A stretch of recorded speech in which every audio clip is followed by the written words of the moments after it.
Hello everyone. As you can see, use a fork in order to fold up the cloth to make it even folds as such. Now, when you continue to do this, it will be even folded frills as such. Continue to stitch it under the machine as you are doing so. Keep rolling it at the ending point of the last fold and then fold it over and make your new fold. Continue to do this until you reach the other end so that you have a set of frills. This is what it should look like once you're done with it. As you can see, they are very even.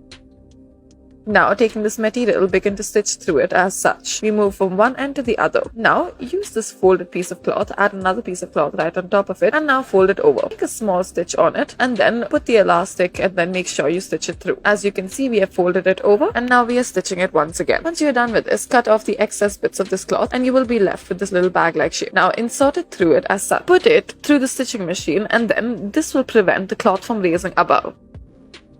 Next, start off by taking a needle, insert it right through the middle as such. Now, as you progress with the stitching, continue, put it under the machine, and then this will help create more closely knit frills, as you can see it is doing right now. Do this until the end, and then once you take it out, this is what it should look like. Now for our next hack, start off by taking this material cloth and now take a straw. It can be a normal straw, cut it open and then cut out the base of it as such. Keep only the U-shaped portion of it. Now put it through either end of the sewing machine as such. Now insert the cloth underneath this and then begin to sew. This will prevent the cloth from raising. You can continue to do it on all four sides and as you can see, it will not raise and it will come through conveniently. Thank you for watching.